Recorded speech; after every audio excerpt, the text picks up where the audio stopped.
Okay, so the meeting is now being recorded. Right, welcome all.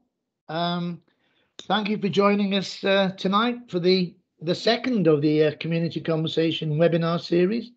It's organised by the Chitterslow Committee of the Llangollen Town Council, and as you know, we are being recorded, so please be aware.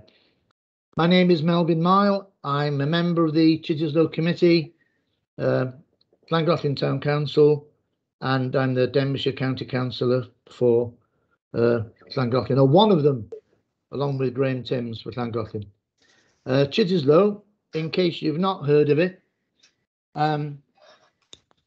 it started off being in Italy, and it's Chitterslow, actually, you know, slow city, but it developed on from there. And I'll explain in a minute. So Llangollen was awarded Chitterslow Town status in 2013, and that was by a coordinated effort between some residents and town councillors at the time. There are over 200 other Chitterslow towns around the world, and this status recognises the town's commitment to economic, social and environmental sustainability, which was the main thing initially, our unique heritage, and our caring attitude towards visitors and residents alike. Llangollen is a Chitterslow town in its DNA. We like to think that where other towns work towards it, we live it daily through the very many groups that make our town what it is. And this has become very apparent during the past couple of years managing the coronavirus pandemic. We have lots of great groups helping people out. This evening we have speakers. I'm on a different piece of paper now. This evening we have speakers on 3 topics: culture, one topic, tourism, and employment. I've stretched the employment one to allow presentations from Denbighshire County Council Business and Economic, and from the Denbighshire County Council Business and Economic Development team. You'll all be speaking for about 10 minutes per topic. I've got a timer, and I'll give you a bit of a warning if you're rattling on a little bit too long.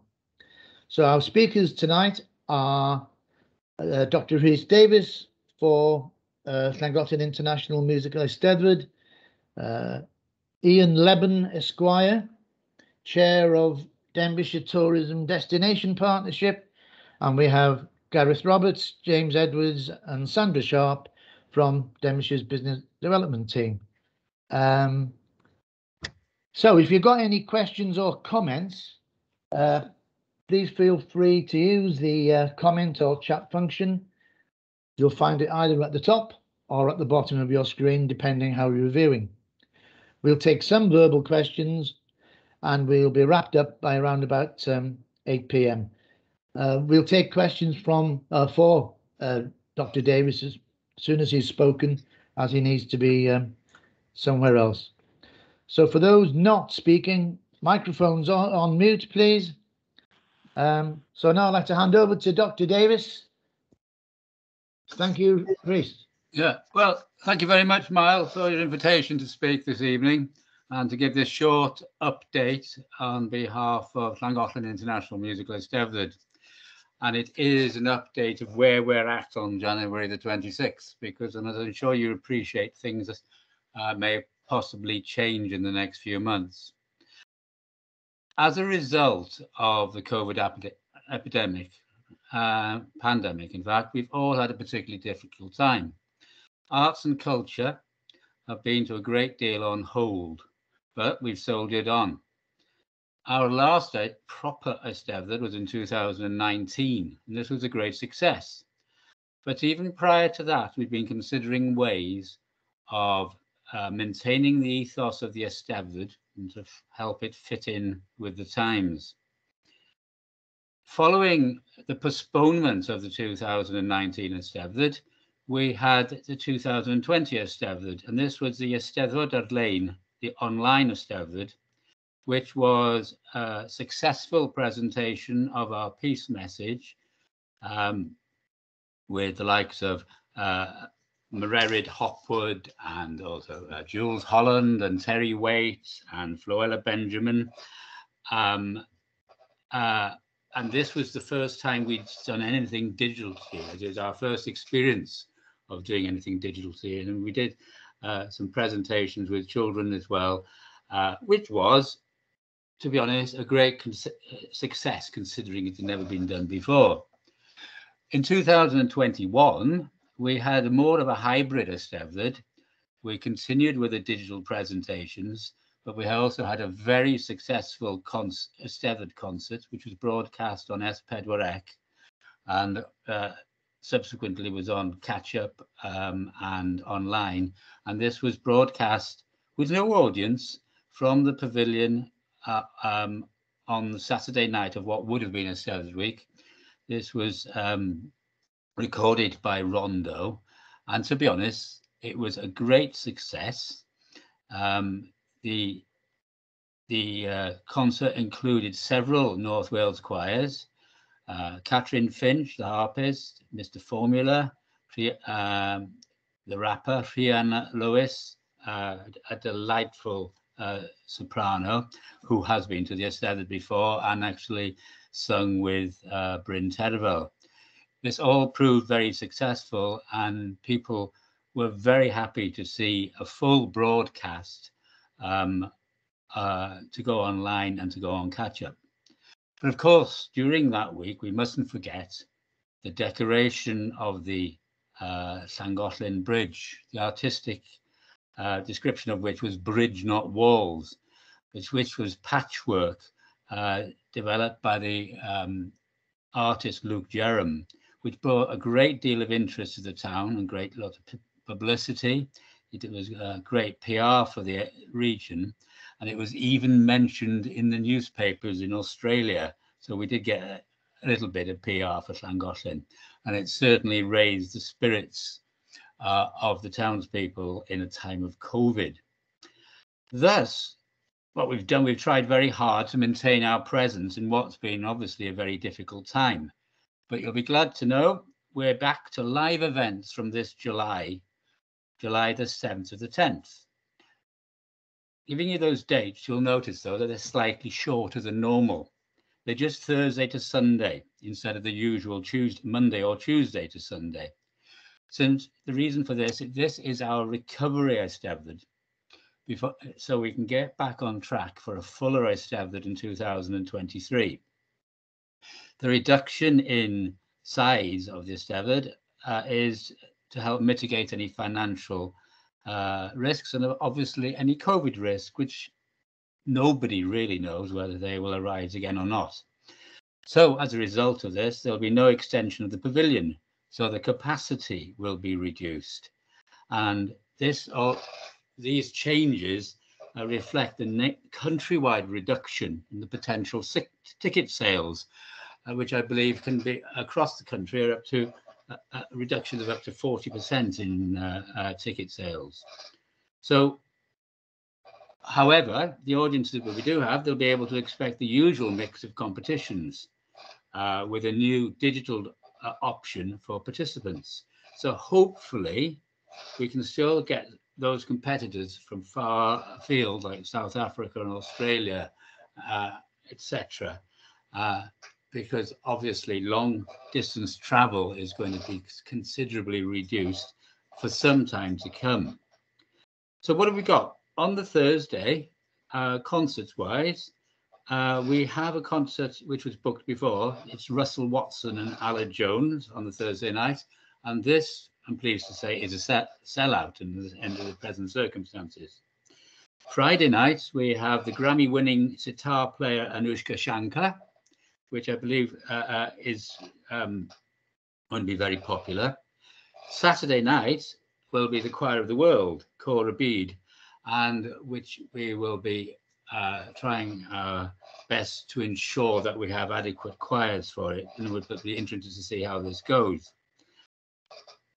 Interestingly, until now, we've had many changes within the Eisteddfod as a result of financial problems. And this reduced, one thing, it resulted in a reduction in the number of staff we have. But also we had an interim CEO in the form of Betsan Moses, who is actually CEO of the Eisteddfod Genedlaethol, the National Eisteddfod. And her time with us, which was just over a year until last October, was beneficial, certainly very beneficial to the Eisteddfod, and she helped us a great deal, and it will increase the probability of collaboration between the two large Eisteddfods. But now we have our executive producer, who we took on in October. Her name is Camilla, and our executive producer essentially is a combination of a musical director and a CEO. She hit the ground running and has been working extremely hard with our small team of employed staff now to develop what will be our Eisteddfod for July. So as a result of this, these changes that there will be, we will be redesigning the field site. Lots of comments in the past that the Eisteddfod field site has been the same for many years. But following this redesign, the site will be open in the evening with cheaper late entry tickets for people who aren't attending the concerts, with food and drink and music and dance and talks and cabaret and much more, all available to people who are not actually a holder of tickets within the pavilion. And all programs during the day and the evening are going to be in contrast to events inside the pavilion, and hopefully appealing to younger audiences and different audiences as well. 2022 will be our 75th birthday. The first Eisteddfod in Llangollen was held in 1947 following World War II. I'm sure the people here who are local residents will be all aware of the history.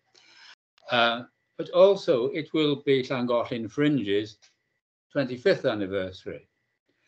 So at least we're reflecting here at least 100 years of cultural activities in Llangollen, and I'm sure people are aware there's been damn sight more over the years, because we even had the National Eisteddfod here in the 19th century. But what I'm pleased to say, and I've been saying this for many years, we need to collaborate with the Fringe, because the Fringe is a fringe of our festival. And so we are going to celebrate our birthday and collaborate with the Fringe on the production of Llanfest on July the 10th. And with outdoor stages showcasing the best of what the Fringe program has to offer as well. And we also hope to be able to establish collaboration with other organisations, particularly, as I said before, I said again, Genedlaethol, the Year of the Eisteddfod, the Hay Festival, who we've been in touch with as well, and with Focus Wales. You'll be pleased to know also that we haven't forgotten the kids. Children's Day, which has also always been a very successful day for the Eisteddfod, will be back. And it'll be back on Thursday, July the 7th, with lots of on-site entertainment planned for the children and the younger pupils. We're in the midst, though, like many organisations, of a big review of our activity. What's working, what isn't, our place within the local community, how we can work better with local businesses to expand the Eisteddfod and Llangollen's overall offering to residents and visitors. I'd like to say, though, we are very grateful for Welsh Government support from the Senedd and from Arts Council Wales. We're very grateful for this continued support, without which we wouldn't be able to survive. But collaboration, as I say, will be considered with other organisations, as I have just mentioned, but not only the cultural ones, but with Denbighshire County Council, which we already collaborate with, and with Llangollen community. 1 minute warning, Chris. Diolch fawr. So, as I said at the very beginning, basically preparations are fluid and plans will change depending on what happens in the next few months, considering COVID and audience responses, ticket sales, and competitors' responses when people apply for competitions. So thank you very much, Mel. Thank you very much to Sitters Low, and more than happy to take any questions if necessary before I disappear. Has anyone got any questions? I didn't see anything on the chat. Had anyone got any questions for Chris, for Dr. Davis?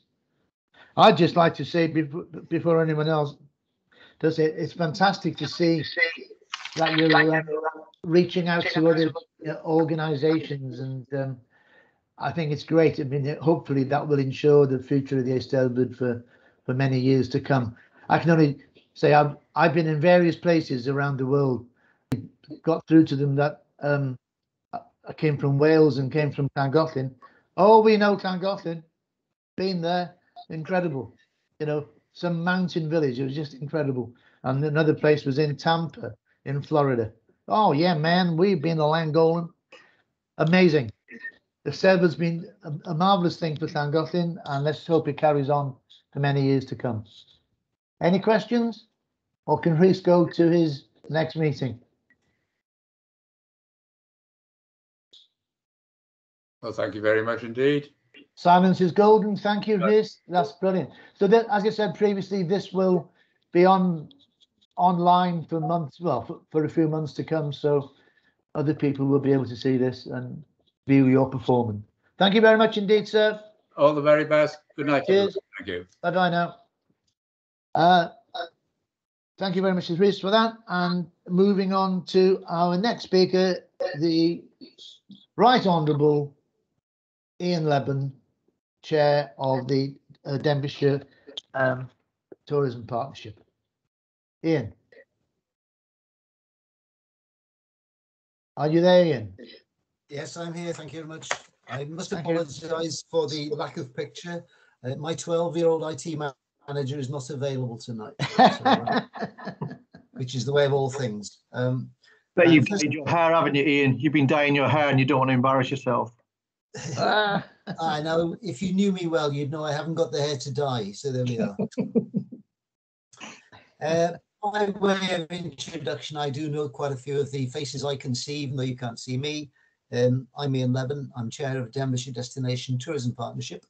I'm also a board member, and I've just listened to Rhys and think that's not a bad summary of what we intend to do in the year. I'll pick him up on stuff afterwards. The partnership, by way of information, is a group of tourism interested persons drawn from public, private and third sector. It also includes, incidentally, an invited member from each of the towns, which, of course, as far as this list is concerned today, includes Councillor Palmer, and thank you for being along, Councillor. It's drawn from a very wide sector. We've got everything from hotels, guest houses, we've got festivals, of course, outdoor pursuits and adventures. So we do cover the lot. We're not a tight organisation at all. In actual fact, we've got dual membership of, shall we say, hotels. We've got dual membership of certain outdoor activities. So we do try and cover the lot. The whole object is that we swap information. It's not competition. It's totally about cooperation. We want to know what we're all doing in tourism, and we want to know how we can support each other. And there also are instances that we're trying to develop in actual fact where, shall we say, cross-marketing, cross-ticketing, all the bits and pieces that make it all work. So it's a whole experience for the county, and I'll say it's a county organisation, not a town organisation. It's supported by Denbighshire County Council staff from their tourism offices, and we meet regularly with them and work together on matters of interest. We also have an invitation to input into the county tourism strategy, which I'm extremely pleased about because it does reflect in actual fact the county's interest in what's going on. And I'm quite honoured to be the only sort of non-paid county council employee that goes to those meetings. We also receive advice on Visit Wales, which we share with members. And we also encourage members to share their experiences of the sector so we can feed back to what Visit Wales are trying to do. Sometimes I feel it's not always successful. It's a little bit of one-way traffic in that information comes down from Visit Wales, but not necessarily does it go back up in the same way. But there again, that's something that we've always got to work on, and I think it probably applies to all areas of local government as well. Pre-COVID, we also organised county-wide tourism forums twice yearly and invited people. As an example, shall we say, that we had the Chief Executive of Cornwall Tourism came up. We had the gentleman who is the Chief Executive of the North Coast 500 in Scotland to see what they're doing and to try and pick up on what they do with tourism and how it could reflect on our experiences and share with them. And they were very good indeed. We usually get about 120 for those, but of course they've been more or less in abeyance now for 2 years. We will be restarting sometime in the spring. We've got, working with the County Council, a very highly successful tourism ambassador scheme, which you should all be aware of, perhaps you're not. And it's a totally online job, which allows staff or individuals to pick up on all the information on tourism within the county and work to achieve certain levels up to gold. It's very good indeed. There's over 300 persons now. I've had no idea how many based in Llangollen. I'm not going to attempt to define tourism, but I will start by saying that we're all tourists in some way and another. Councillor Miles has just stated he's been away. Now, I knew that, but we've all been away, and I would think that mutual respect is very important in tourism, in so much as that we want to treat people we want to be treated as we would treat other people. I think that's extremely important with tourism. But I will talk about the subject locally and in the broader community, and I hope this might resonate with Citterslow ideas. And I think you've got to look a little bit about the historical bits. Historically, Llangollen, the Dee Valley, has been a hub from the 18th century. And early guidebooks described it as Little Switzerland. And in fact, that one, I think, stayed in until sometime around the 1950s when it was dropped from the guidebooks. It was developed substantially with the arrival of the railway to such an extent that as late as the early 1960s, I'm not going to ask who remembers them, but British Railways was still running regular weekend excursions to the town with literally hundreds of day visitors from Manchester, Liverpool and Birmingham. And the town, in actual fact, was full to the seams with people. In the same way, a lot of our visitors came by coach. And we had experiences where, going back to the 20s, there are pictures of the Smithfield completely full of charabancs. They took over from railway, of course, later on, and we still had a lot of coach travel coming in way back into the 80s, when it did tail off to a certain extent. Air travel broadened the public's horizons, but the town still maintained a very steady visitor base, which in the main comprised the extended summer months. We always tended to have a season that started sometime around Easter and probably ended before half term in the autumn. But when I speak about visitors, I think we need to include those who come to stay and those who visit. So there's two completely different groups there. Prior to COVID, which of course changed everything, the economic benefit of tourism to Denbighshire has grown steadily year on year. And in 2018, which is the last really comparable year, it was reported as being in excess of £500 million. That is a huge whack of money. I do not know how much of this came to the Dee Valley, and I've got to talk about the Dee Valley because I'll say this. I think I was introduced earlier on as living in Upper Llangollen, which is quite true, of course. But of course, the railway, of course, will tie Corwen quite substantially into Llangollen. And talk of the government from levelling up, of course, means that there will be a lot more concentration on making sure that we are a Dee Valley and that there's access at both ends to that. So that it's difficult to summarise exactly what you talk about when you talk about overall economic benefit. But I think Llangollen is punching well above its weight on that.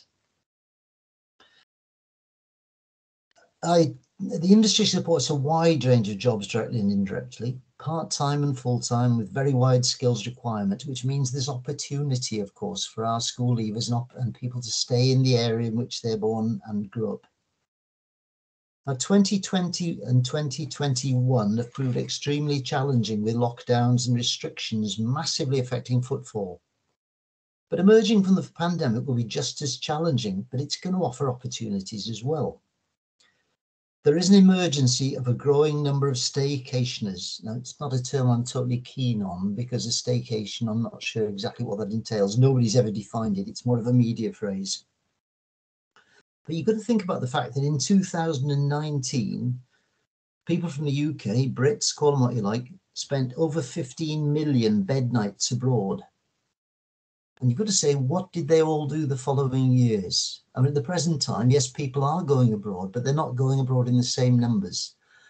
Partially, it's a fear of perhaps going, and partially it's not being able to go in any case. So what are they all doing? That's a huge pool of people who hopefully have got the resources to go on holiday. There's also a large number now of UK residents who perhaps don't want to think about going abroad, but are actively seeking UK holidays, somewhere to go. But bringing with that, of course, staycationers have got different requirements to our traditional guests. There's no doubt about that. There is now a growth in demand for short breaks, which probably was not the case in the past. We've moved away from the traditional 7 nights, go home, or perhaps just have a day out. There is a demand for growth in self-catering, possibly from fears of COVID. And again, the fact that this happens a lot abroad, where people might rent a villa in, shall we say, Spain or anywhere else, they might want exactly the same in this country. There's also going to be a longer season in many sectors, and this is reflected, and I would say we've got, shall we say, our adventure areas, which already cater for that, and are spreading their wings out, so they're almost 52 weeks. We've got to think about the fact then, if that's the case, that where we want people to say, do we have the accommodation? And there is certainly a shortage in this valley of accommodation at the present time. Although, having said that, we have potentially more accommodation. Another challenge, of course, is destination information. People visiting an unknown area. In the last months, there have been obvious changes in visitors. They are not necessarily aware of our attractions until they arrive and step out of the car, or however they arrive. Not all of our visitors are digitally aware, and we mustn't assume that to be the case. When they stand looking puzzled in Castle Street or on the railway station, somebody's got to help them. And I go back to the ambassador scheme on that. But a vital part of that, of course, is the fact that we've got a TIC. We've got an information centre in the town. There are only 2 in Denbighshire. One in Whithill, one in Llangollen. That reflects the importance of this town, and long may it be the case. Even though, having said that, the county is not in a position, as far as I believe, to finance the whole of it. It only finances half of it. Can I give you a 2-minute warning, please, Ian? You certainly can. Now, we know the value of tourism to Llangollen, certainly economically, because it provides business and opportunity for local people. But that requires skills and training. It's not totally quantifiable, but without tourism, the town would definitely suffer. And I would note that over the last 2 years, that's certainly hurt. Socially, as far as that as a benefit is concerned, the town is totally outward looking, or certainly should be. And where we say Llangollen welcomes the world, it's a line or an international standard maxim which is frequently quoted. But there's 2 real challenges there.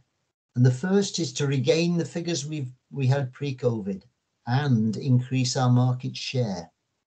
But secondly, of course, to grow those figures sustainably. You could argue that you can increase the per capita spend, but that's not guaranteed. In other words, keep the footfall the same, but make them all spend money in crude terms. That doesn't necessarily work. But I'm sure you're all aware there's been a huge change in the demographic of visitors, as well as an increase in numbers. You'll notice the accents. You'll notice the people looking puzzled who haven't necessarily been to a place like Llangollen before. But there's certainly an increase in day visitors from a wider area. And at the moment, we're short of detailed information as to this. But remember as well that we've got homegrown visitors, Welsh visitors exploring their own country, many for the first time. There are certainly uncertainties in the short term, and certainly during 2022. It's extremely difficult to forecast numbers of visitors' needs. And we have problems because government information and regulation cannot be assumed. Where do we invest to make the most of this and to take advantage? Because, of course, the majority of our visitors for quite a period of time are going to come from this country. They're not going to come from abroad. That hurts, of course, institutions like the Eisteddfod. And that's going to impact on our international town status. Now, Llangollen's long been a destination type of town in Denbighshire, but remember this, almost every other UK destination will be seeking exactly the same.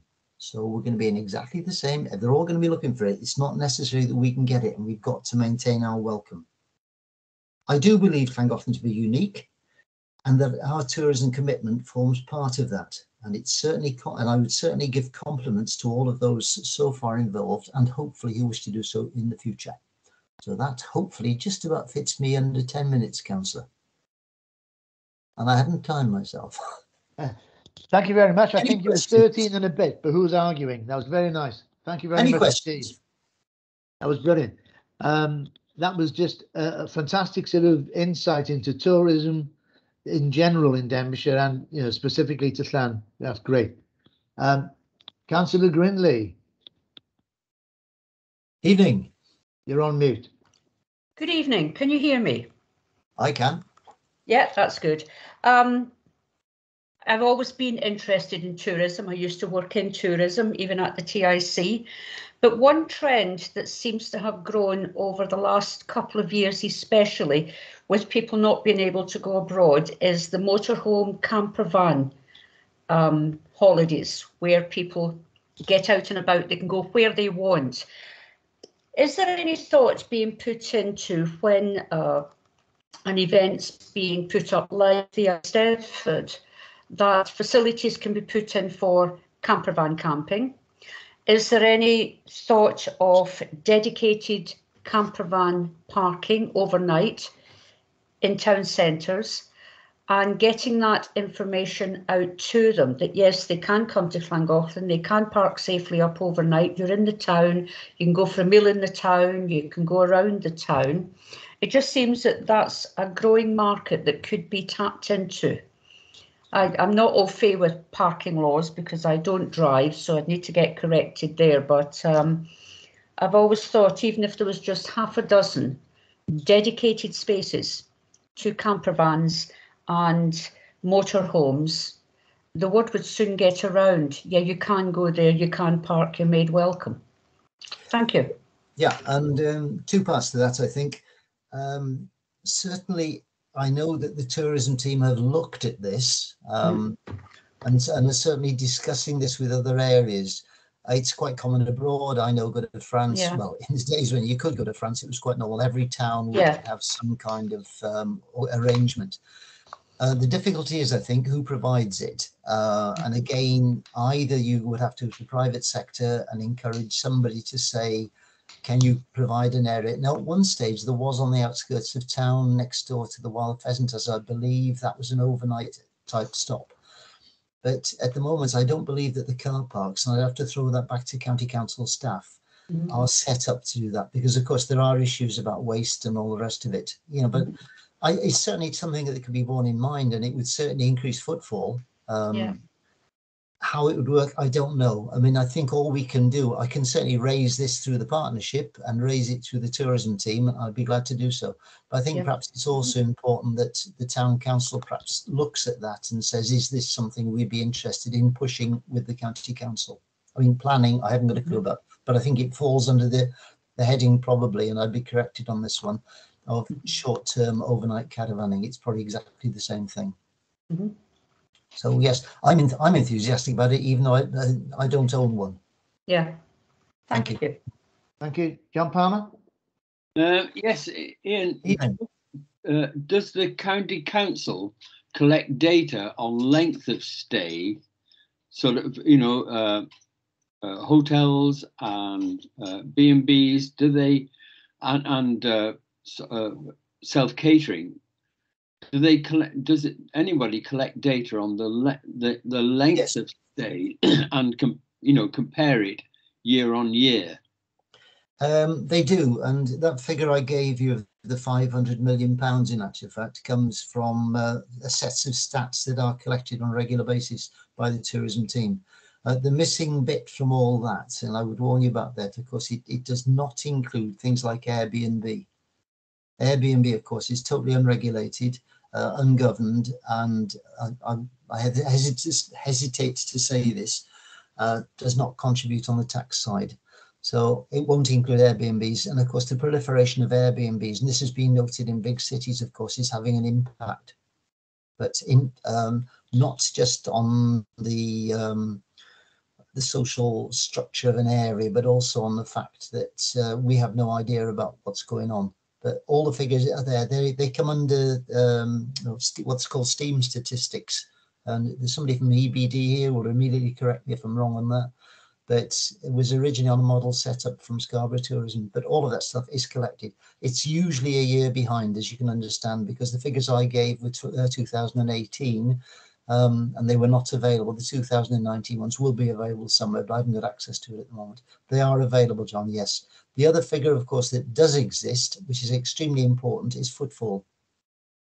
Llangollen has got footfall figures. It's not a Big Brother thing, although we know where everybody is. We know where you were last night, Councillor Miles, I'm sure. But yeah, no, but seriously, there are monitors set up on some of the lighting columns which record footfall through the town. And it was quite interesting when we started looking at how quiet the town went during COVID. But prior to that, of course, that does tell you how big the season gets and when people are in town and when they're out of it. In other words, is there a huge volume during Easter? It tails off. During summer, it goes up. And when there's a major event, it will show you that.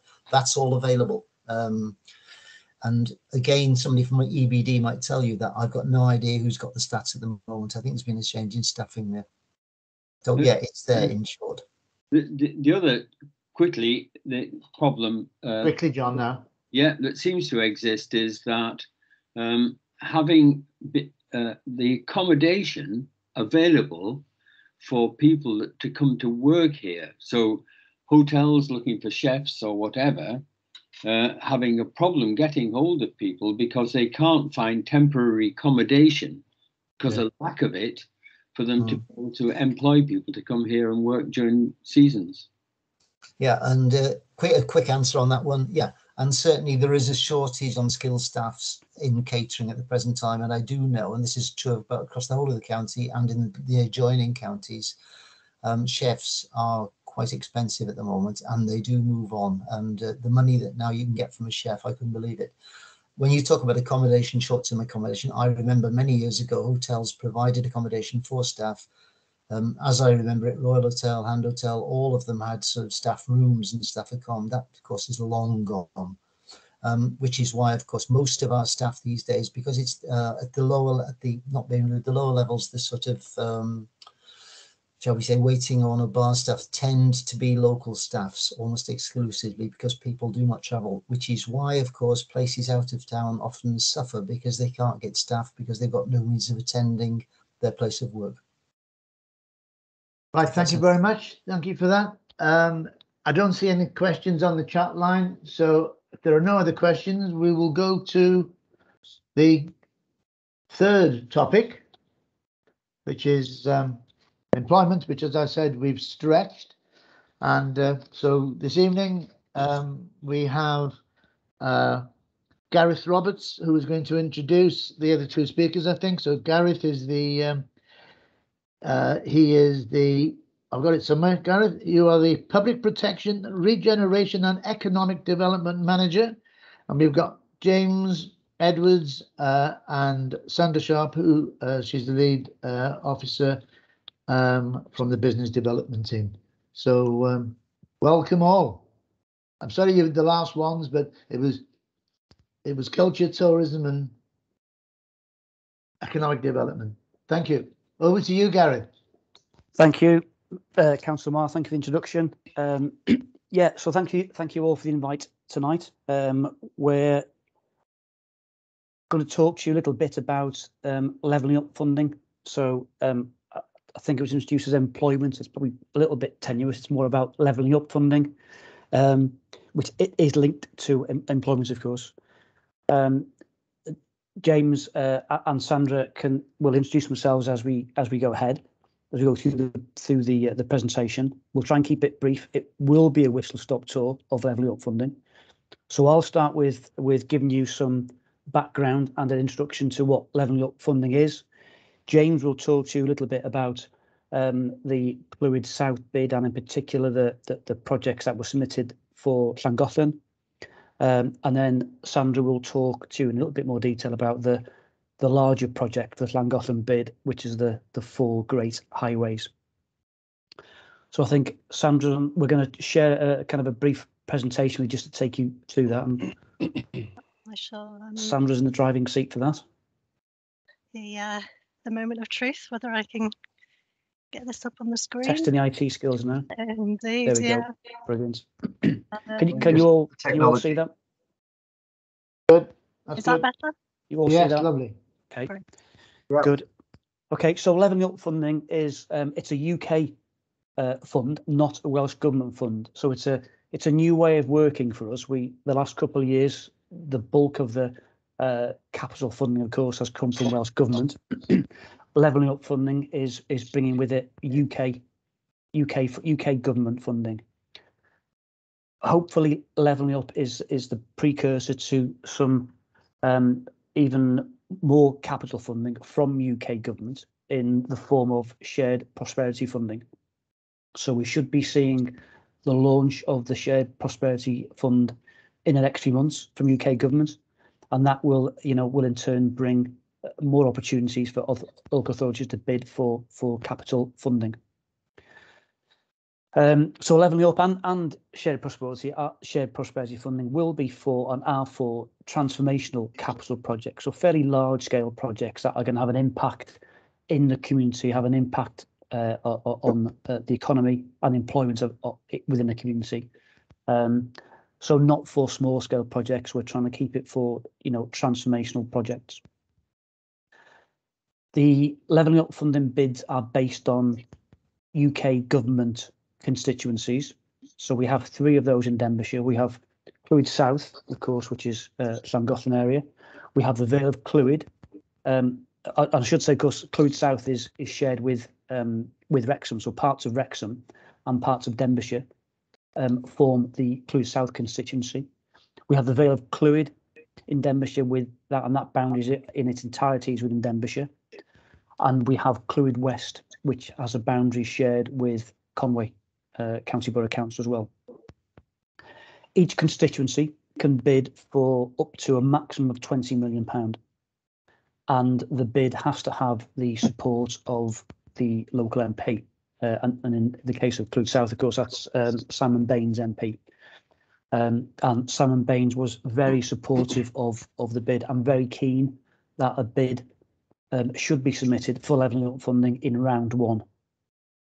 Now, those timescales were really ambitious. The bid was launched around, I think it was mid-March 2021, and the bid had to be submitted by, I think it was mid-June 2021. So timescales were really tight for us. We in Denbighshire didn't really have projects that were developed and ready to go.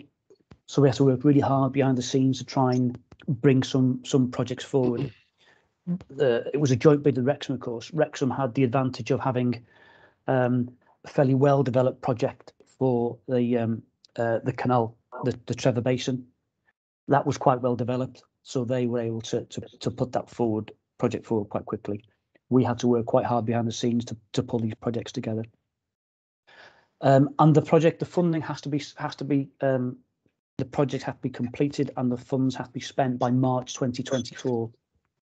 So, not long to go, really.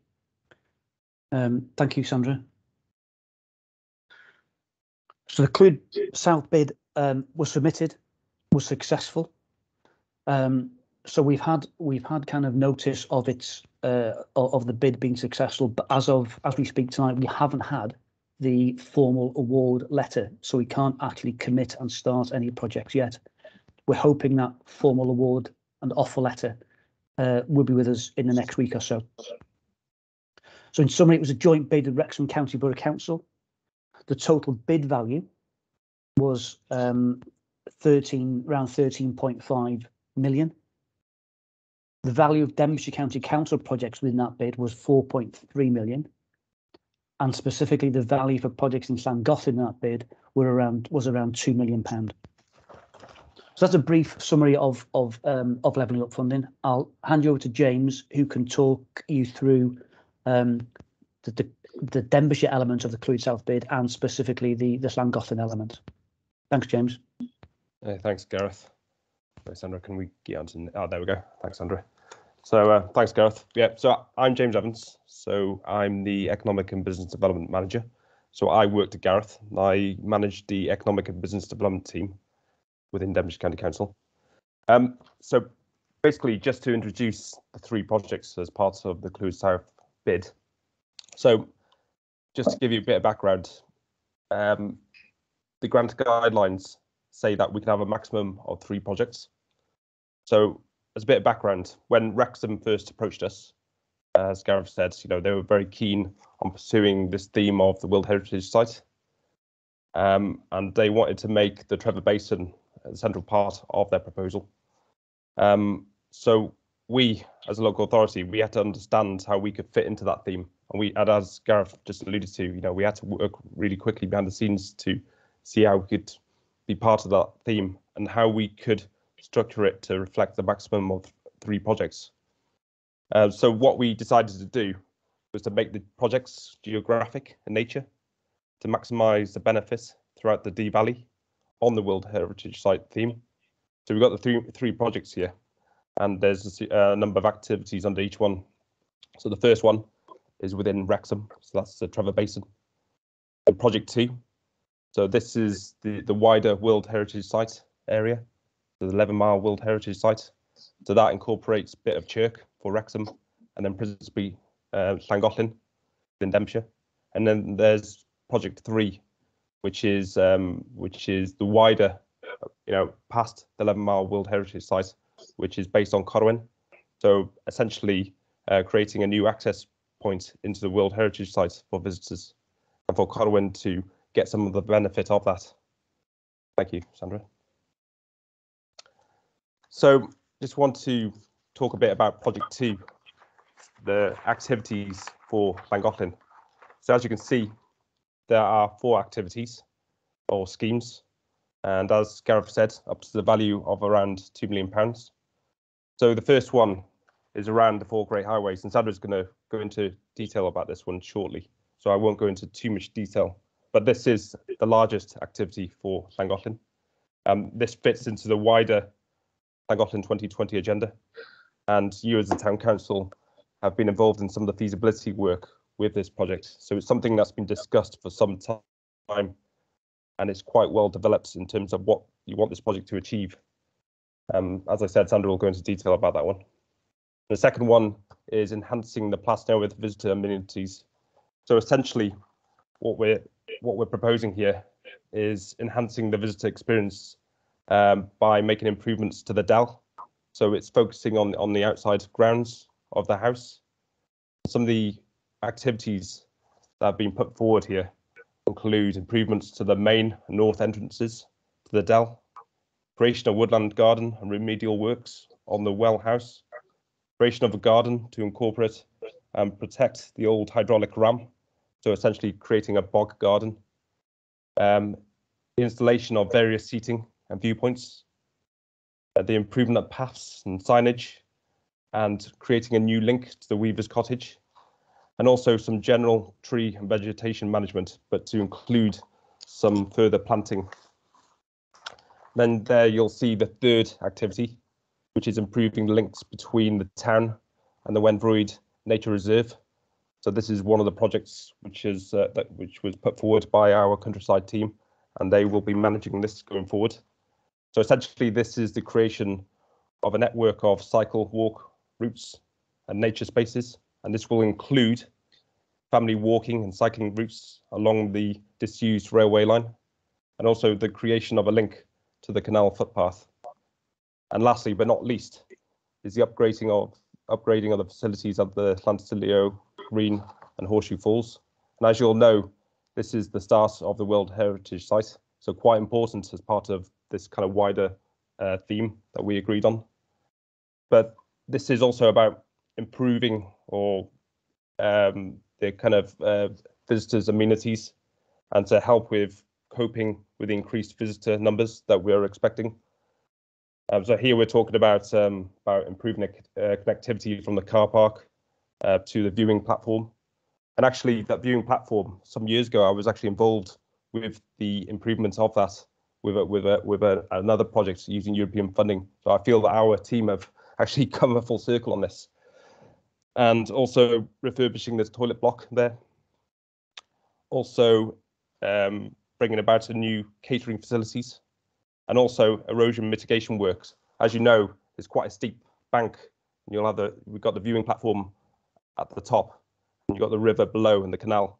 So it's making sure that that bank is protected, and that the viewing platform can be retained for visitors. Thanks, Sandra.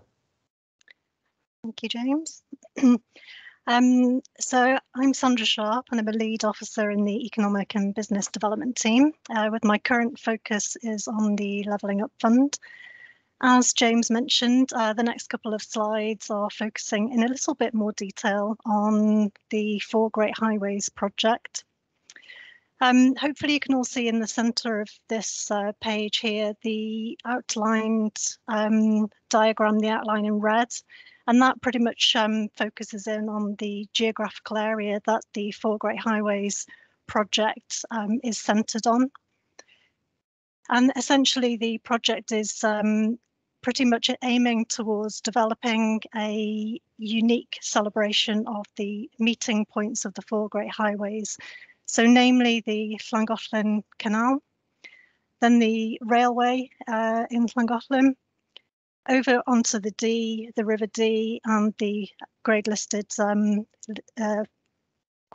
listed Llangollen Bridge, and then down from Castle Street, meeting the Thomas Telford's historic London to Holyhead Road. On the next slide, we sort of segment it and look into a little bit more detail about the two parts of the project then.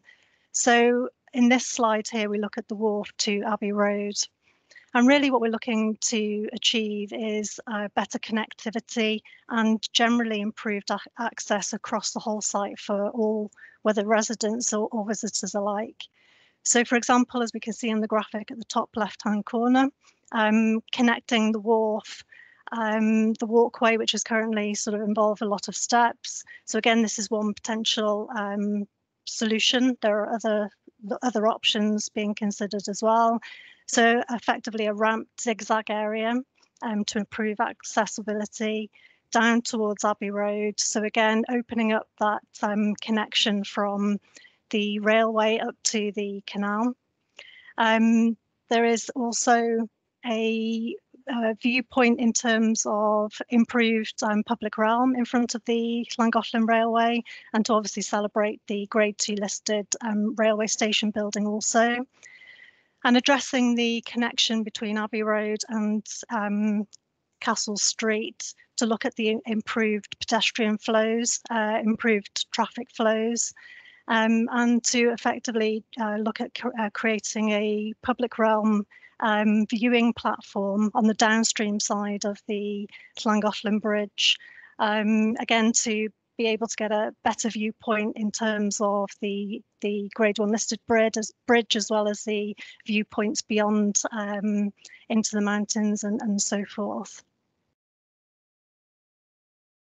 The viewing platform on the downstream side of the Grade 1 listed bridge, the contemplation as well is to put in a ramped access, which will then connect the Lower Dee Mill Park. And of course, there's lots of heritage and knowledge in terms of the industrial past that can be brought into the park here, and greater interpretation of the historical assets. So that will be either through introduction of features, improved signage, and of course improvements overall in terms of the accessibility of the park area. Now, as I mentioned, these two graphics show ideas and some thoughts and some plans that the consultants have currently put together. But in terms of as we move forward into the delivery of this project, obviously an important component of it is also to engage in, further consultation with, yourselves and obviously the residents of Llangollen. So again, these are just some possibilities. But of course, through that engagement, we would look to seek, the preferable options in terms of delivering on, improvements across the across this project, pretty much, for the improved well-being and general access for all residents as well as visitors, of course. Are there any questions? Can I ask one, Councillor? Oh, sorry. Ian Levin has his hand up. Sorry, carry on here. My hand is showing up. Sorry about It is. that. Yeah, just a quick one. And it's about Castle Street. Firstly, congratulations for a wonderful job on the new pavings. I think they look absolutely superb. To all involved with that one. I would like to feed that one in.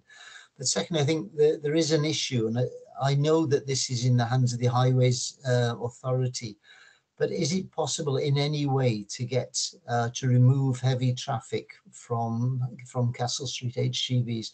And I know there's an issue with tractors passing from one side of the valley to the other, but there's a constant stream of timber wagons that turn down from the A5 and go down to the bottom. And I do think there must be a way of trying to reduce that traffic. Well, I can give you a kind of an answer to that, in that it is a designated crossing point on the River Dee, and as such has to be, I'm told has to remain open. And we are looking at it, there's no doubt about that, but it ain't going to be a quick solution for that.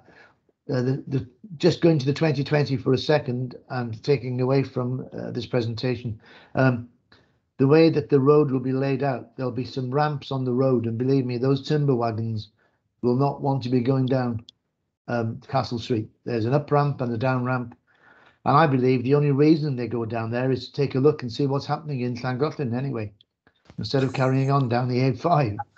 So it'll make it more difficult for them to want to go through Llangollen. Plus, we need to have a chat probably with the operator up in Llandrillo there. But going back to the four great highways, I was a part of this in the very beginning, and I've just got to say I'm so pleased that you guys are running with this now, and I'm bringing these ideas to it, and turning it into something that will be a huge benefit to Llangollen, especially as we're recovering from this COVID. It's going to make. The reason I wanted you to do this was because it is related to employment, because the more people that come into this town, the safer the jobs are going to be for the people who are involved in the servicing of the tourists. And that's, really, it's a big part of this town. We are, in a way, Llangollen is the jewel in, and we keep on saying this, but the jewel in Denbighshire's tourist offer.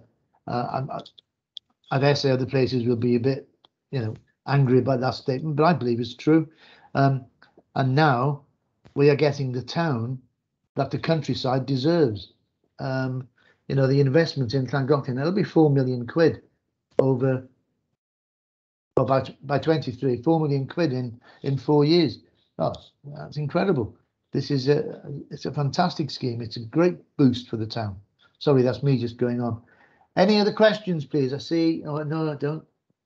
Any other questions? Can I just... Sorry, Gareth, I didn't see your hand up.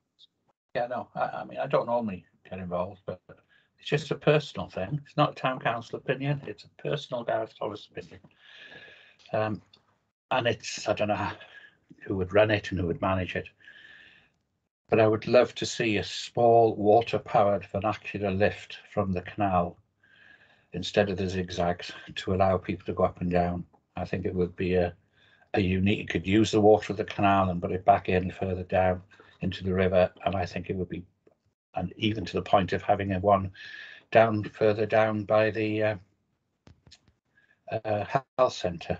It would allow people access in a very unique way, using engineering, using the water resource, which is, both the canal and the river. Like Tynemouth, like the one in the Centre for Alternative Technology, water balanced, totally neutral, no energy. Just a personal desire I would like to see if it could be built into the plan. That's a good idea, Gareth. We'll no doubt hand over to Sandra about that one, so you can stick it into the thoughts of the designers. I've made a note there. I have seen the one in the Centre for Alternative Technology, so I know what you're referring to. But yeah, I've made a note there, and as we move into, again, looking at the design and the options available, I shall raise it. All I would add there, Chair, is yes, of course we can look. It's a great idea. The amount of funding we've had for this project for levelling up is finite. We can't go back for any more money now. So if the cost of that that type of lift is going to be too expensive, then unless someone can find some additional funding fairly quickly in order to deliver and complete that project in March 24, it might be a challenge.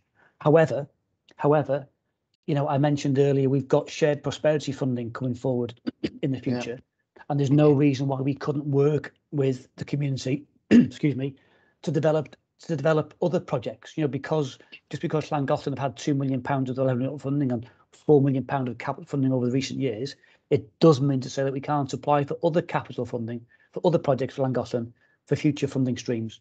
So even if we can't consider it now, not to say we can't consider that in the future for other funding streams if the community and the council think that's something that you want to pursue.